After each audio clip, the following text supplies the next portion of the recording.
கழகத்தினுடைய பொதுச் செயலாளர் நியமனம் இந்த பகுதியிலே நீண்ட காலமாக இந்து சமுதாய பணியிலே தன்னை அர்ப்பணித்துக் கொண்டு செயல்பட்டுக் கொண்டிருக்கின்ற தீபக் அவர்களை பொதுச் செயலாளராக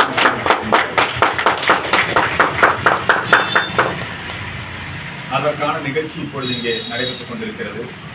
அதை ஒட்டி நடைபெற்றுக் கொண்டிருக்கின்ற செய்தியாளர் சந்திப்பிலே இப்பொழுது நம்முடைய தமிழகத்தை பெங்கால் புயல் அதனுடைய பாதிப்பு, வானிலை அறிவிப்பு இவற்றையெல்லாம் பார்க்கிற பொழுது மிக கடுமையாக இருக்கும் என்கிற துணியிலே செய்திகள் வந்து கொண்டிருக்கிறது.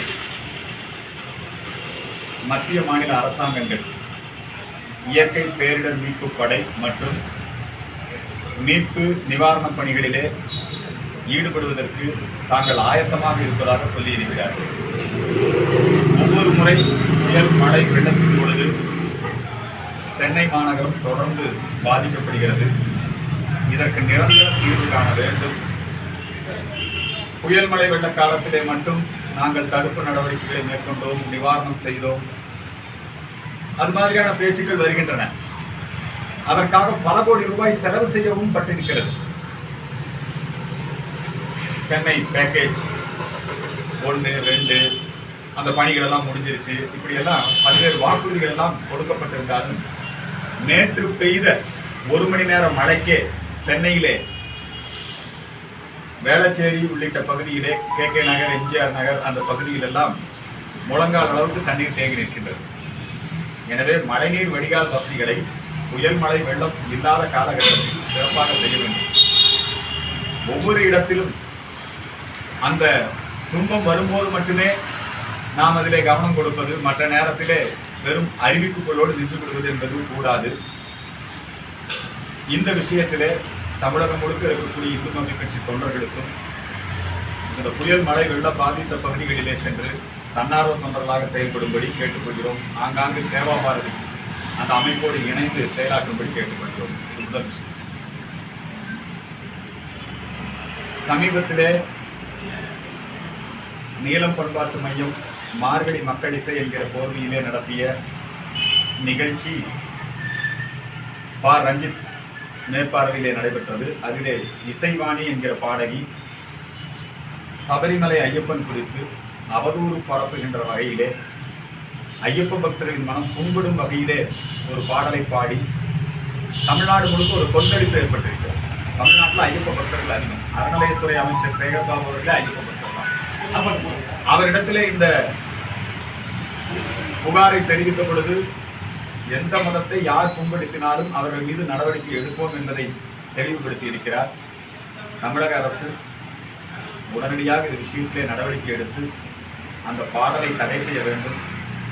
அந்த பாடலை பாடிய இசைவாணி, மார்கழி மக்களிசை நிகழ்ச்சி, நீலம் பண்பாட்டு மையம், ரஞ்சித் இவற்றையெல்லாம் தடை செய்ய வேண்டும். இது கிறிஸ்தவ இந்து மக்கள் மத்தியிலே ஒரு பேதத்தை உருவாக்க வேண்டும் என்கிற உள்நோக்கத்தோடு இந்த பாடல் பாடப்பட்டிருக்கிறது. அதற்கு இந்து மக்கள் கட்சியின் சார்பிலும் பல்வேறு விதமான நடவடிக்கைகள் எடுக்கப்பட்டிருக்கிறது. சபரிமலை ஐயப்ப பக்தர்கள் சபரிமலைக்கு செல்லுகிற பொழுது அவர்கள் செல்லுகின்ற வாகனங்கள் வெளிநாட்டில் இருக்கக்கூடிய புனித தலங்கள் மெக்கா, மதீனா, ஜெருசலம் இந்த யாத்திரைக்கெல்லாம் தமிழக அரசு நிதி வழங்குது. அதுபோல சபரிமலை யாத்திரை மேற்கொள்ளுகின்ற ஏழை ஐயப்ப பக்தர்களுக்கும் நிதி உதவி தொகை இந்து சமய அறநிலையத்துறை ஒரு மாவட்டத்துக்கு 2000 பேர் ஏழை ஐயப்ப பக்தர்களுக்கு தேர்ந்தெடுத்து அவர்களுக்கு அந்த நிதி உதவி தொகை, யாத்திரை உதவி தொகை வழங்க வேண்டும். ஐயப்ப மலைக்கு செல்லுகின்ற பக்தர்கள் அங்க ஐயப்ப மலையில பாத்தீங்கன்னா கர்நாடக பவன் இருக்கு, ஆந்திர பவன் இருக்கு. அந்த ஊர் பக்தர்கள் வந்து தங்கி செல்வதற்கு வசதிகள் இருக்கு. தமிழ்நாட்டிலே இருந்து செல்லுகின்ற பக்தர்கள் தங்கி அங்கே இறைவனை வழிபாடு செய்வதற்கு தங்குமிட வசதிகள் தமிழ்நாடு பவன் ஒன்று கட்டப்பட வேண்டும் என்பது நீண்ட காலமான கோரிக்கை. அது இன்னும் நிறைவேற்றப்படாமல் இருக்கிறது. அந்த கோரிக்கையை இந்த ஆண்டு நிறைவேற்ற வேண்டும். அதே போல ஐயப்ப பக்தர்களின் வாகனங்கள் நம்முடைய தமிழ்நாடு அல்லது நெடுஞ்சாலைகள் இருக்கக்கூடிய தமிழ்நாடு நெடுஞ்சாலையாக இருக்கலாம், தேசிய நெடுஞ்சாலையாக இருக்கலாம், அவருடைய வாகனங்களுக்கு கட்டண விலக்கு கொடுக்க வேண்டும். இந்த கோரிக்கைகளை எல்லாம் மையமாக வைத்து இசைவாணி மீது நடவடிக்கை எடுக்க கோரி ஒரு மாபெரும் கையெழுத்து இயக்கத்தை இந்து மக்கள் கட்சி துவங்கி இருக்கிறது என்பதை இந்த நேரத்திலே தெரிவித்துக் கொள்கிறேன். தமிழகத்திலே தொடர்ந்து அனைத்து மந்திரிகளும் லஞ்சம் மற்றும் ஊழலிலே ஈடுபட்டு வருகிறார்கள்.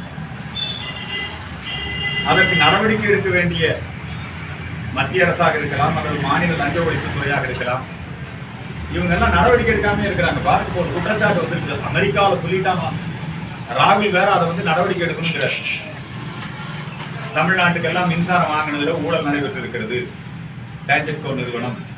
அதே மாதிரி ராகுல் சொல்லிய குற்றச்சாட்டுப்படி மின்சாரம் வாங்கினது யாராரு?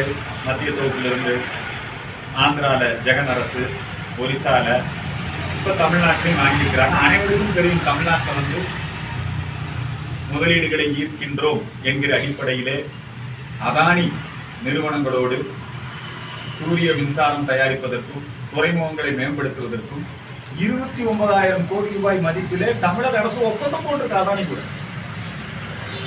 அதானி இங்கே வருகை தந்த போது தமிழக முதலமைச்சருடைய மாப்பிள்ளை திரு சபரீசன் அவர்களும், அதே மாதிரி அதானியுடைய மகன் அவர்கள் வருகை தருகிற பொழுது உதயநிதி போன்றவர்கள்லாம் சந்தித்தார்கள்.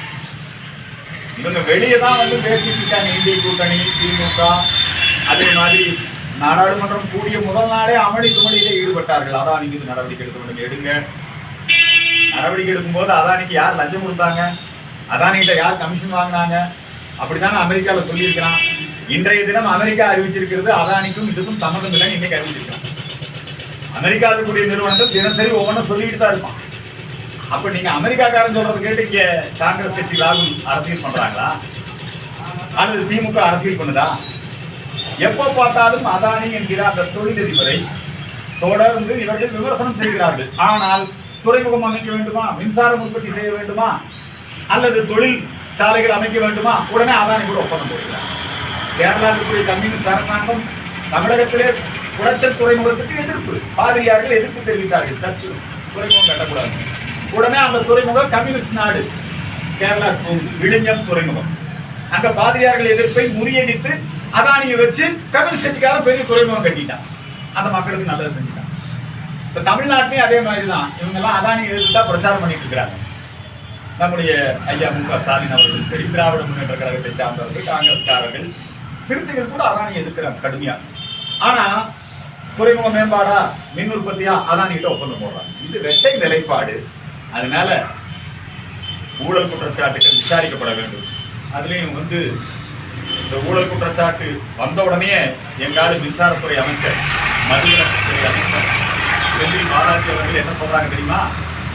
நாங்க அதானி நிறுவனத்தோட நேரடியா எந்த ஒப்பந்தமும் போடலை அப்படின்னு சொல்றாரு. உலக ஒப்பந்தம் சொல்லியிருக்கிறாரு. அதனால இதெல்லாம் விசாரிச்சாதான் தெரிய வரும். தமிழ்நாடு லஞ்ச ஒழிப்புத்துறை என்ன பண்ணிட்டு இருக்கு?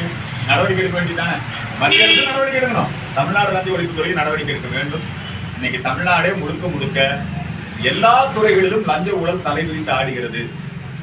இந்த லஞ்ச ஊழல் அரசாங்கத்துக்கு ஒரு மாற்று அரசாங்கம் வேண்டும் என்பதிலே மக்கள் மிக தெளிவாக இருக்கிறார்கள். ஆனா அந்த மாற்று அரசாங்கம் யார்? திமுகவுடைய இந்த மக்கள் விரோத அரசாங்கத்தை, லஞ்ச ஊழல் அரசாங்கத்தை தோற்கடிக்க முடியும்? இந்த கேள்வி இன்னைக்கு $1 மில்லியன் கேள்வி. வரக்கூடிய 26 சட்டமன்ற தேர்தல் மக்கள் எல்லாமே இந்த மக்கள் விரோத அரசு போக வேண்டும் என்று நினைக்கிறாங்க. ஆனா ஏடிஎம்கே காரங்க சொல்றாங்க எங்களால் திமுகவை தோற்கடிக்க முடியுங்கிறாங்க. நாம் தமிழர் சொல்றாரு இல்ல இல்ல நான் தான் தோற்கடிப்பேங்க. தாவேகா சொல்றது இல்ல நான் தான் தோற்கடிப்பேங்கிறாங்க. இவங்க யாருனாலும் தோற்கடிக்க முடியும். ஏன்னா இவங்களுக்கு எல்லாத்தோட கொள்கையும் ஒரே கொள்கை தான். ஏடிஎம்கே டிஎம்கேக்கும் மும்மொழி கொள்கையா? கிடையாது. 2 பேருக்கும் இருமொழி கொள்கை. நீட்டு 2 பேரும் ஒண்ணுதான். மத்திய அரசாங்கத்துடைய திட்டங்களை எதிர்ப்பது 2 பேரும் ஒண்ணுதான். புரியுதுங்களா?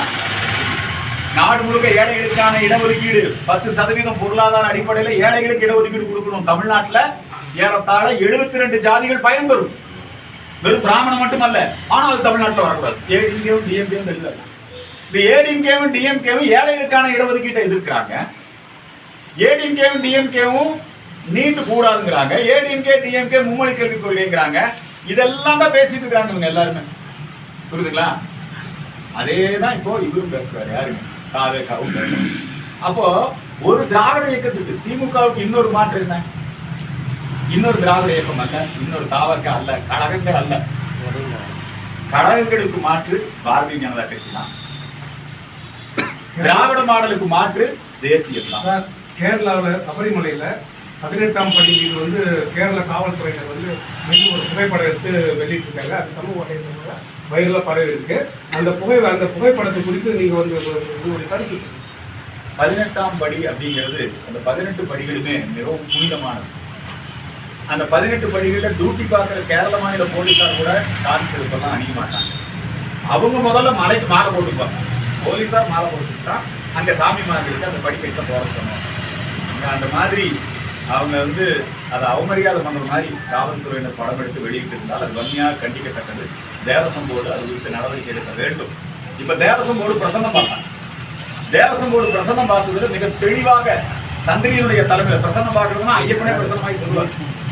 அவனின்றி ஒரு அணுவும் அசையாது. ஐயப்பன் இல்லாம அங்க எந்த மாற்றமும் செய்ய முடியாது. ஒரு கோயில் கட்டணும், ஒரு கோபுரம் வைக்கணும், ஒரு கலசம் வைக்கணும், ஒரு பூஜை மாலை மாற்றணும்னா பிரசன்னம் போட்டு பார்ப்பாங்க. அப்படி பிரசன்னம் போட்டு பார்த்ததுல இந்த முறை தெளிவுபடுத்திட்டாங்க, வாவருக்கும் ஐயப்பனுக்கும் சம்பந்தம் இல்லை. ஐயப்பனே சொல்லிட்டார். வாவர் அந்த மசூதிக்கு போய் வழிபாடு நடத்தி நீங்க வந்தா தீட்டு, அங்க யாரும் போக வேண்டிய அவசியம் இல்லை. பிரசன்னத்துல சொல்லி யாரு தேவசம் போர்டு பார்த்த பிரசன்னத்துல, தலைமை தந்திரி பார்த்த பிரசன்னத்துல ஐயப்பன் பிரசன்னமாக மிக தெளிவுபடுத்தி இருக்கிறார்கள். அதை தொடர்ந்து பந்தளராஜ குடும்பம், ஐயப்பனுடைய குடும்பம் பந்தளராஜர் அவங்களும் சொல்லிட்டாங்க, அங்கே வாவர் மசூதிக்கு சென்றால் தீட்டு. மசூதி என்பது வேறு, நாம வேறு, நம்முடைய விரத முறைகள் வேறு, ஐயப்பனுடைய விரத முறைகள் வேறு. அங்க போயிட்டு இங்க வருவது என்பது தீட்டு அப்படின்னு மிக தெளிவாக சொல்லியிருக்காங்க.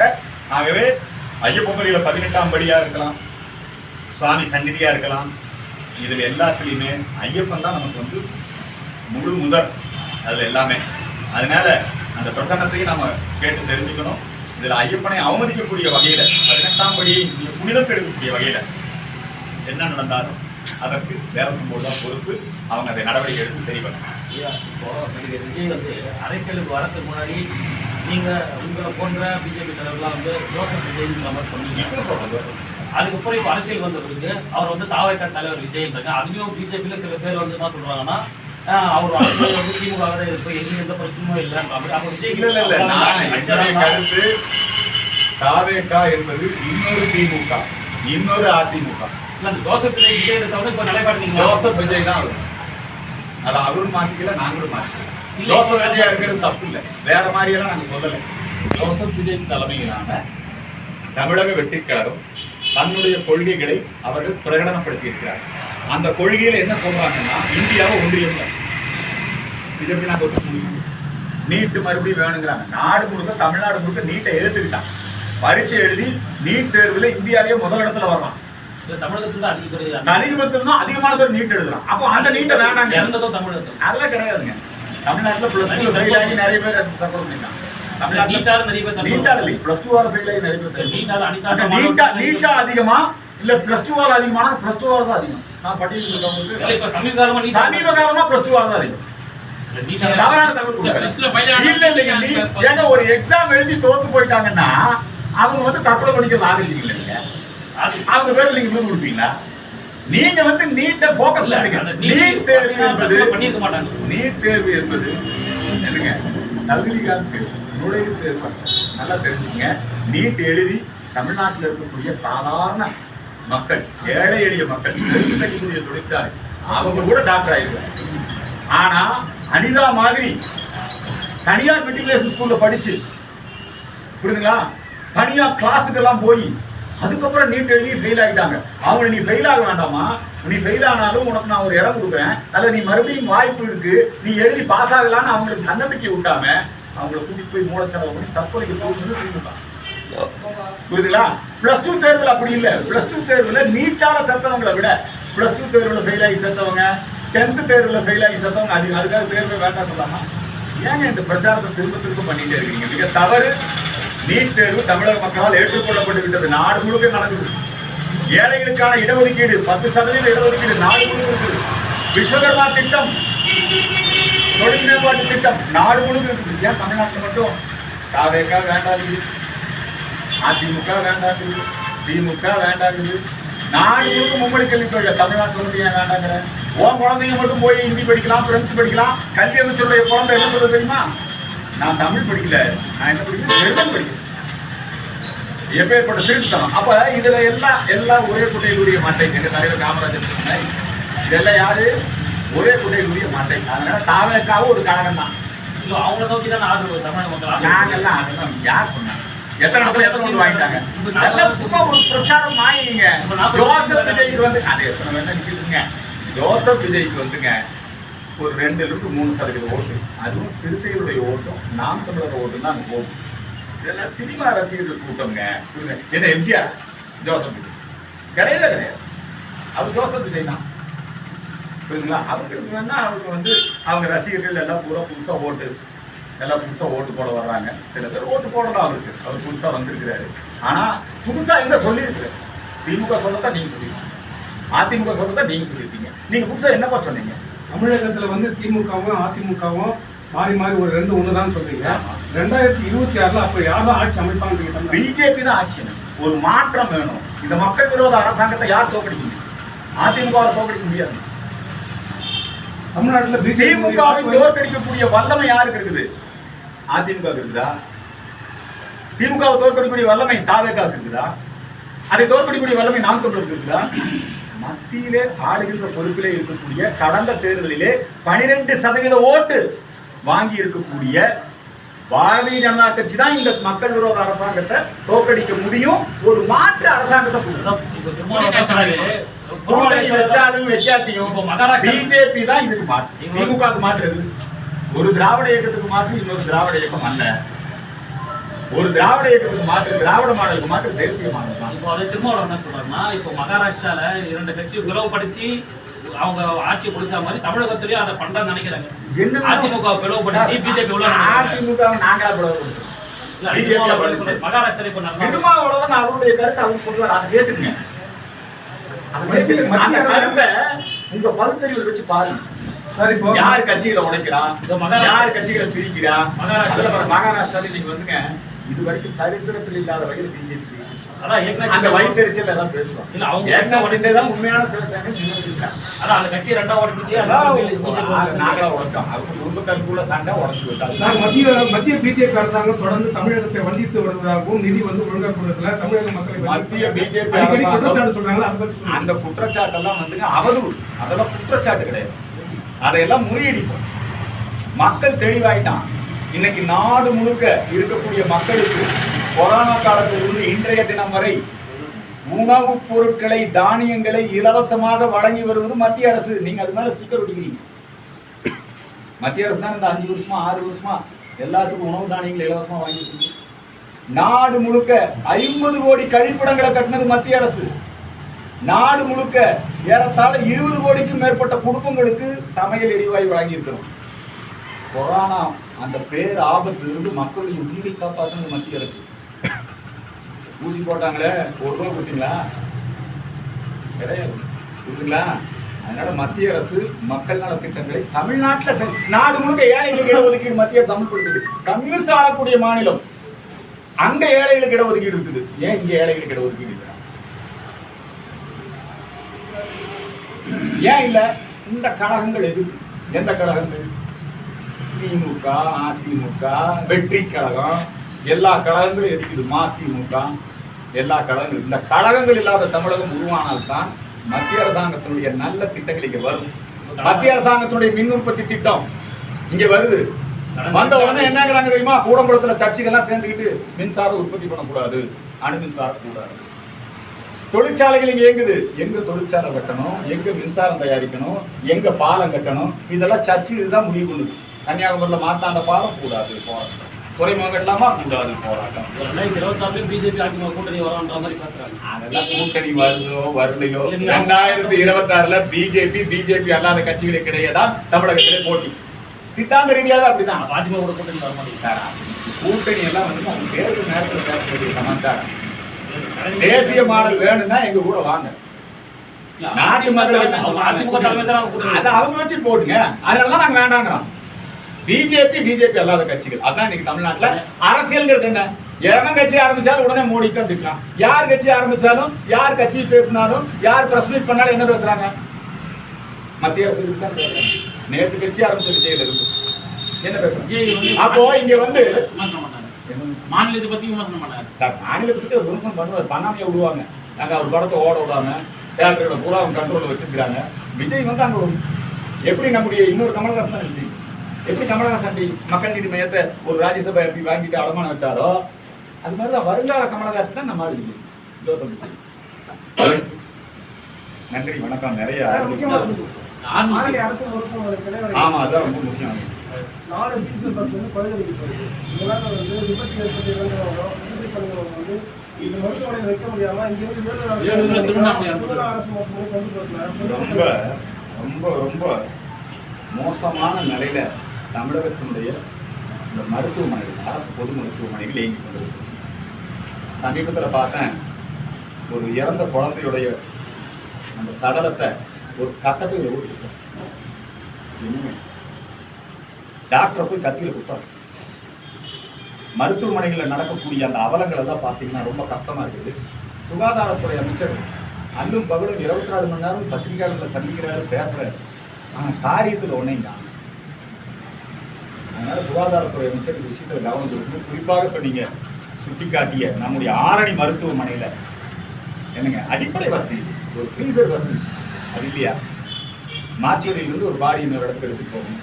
அதில் நம்முடைய ஆம்புலன்ஸ் 108 இருக்குது, அதில் ஒரு ஃப்ரீசர் பாக்ஸ் வச்சுருக்கோம். 108ங்கிறது ஆம்புலன்ஸ், 109ங்கிறது என்னது இந்த பிணவண்டி இல்லையா?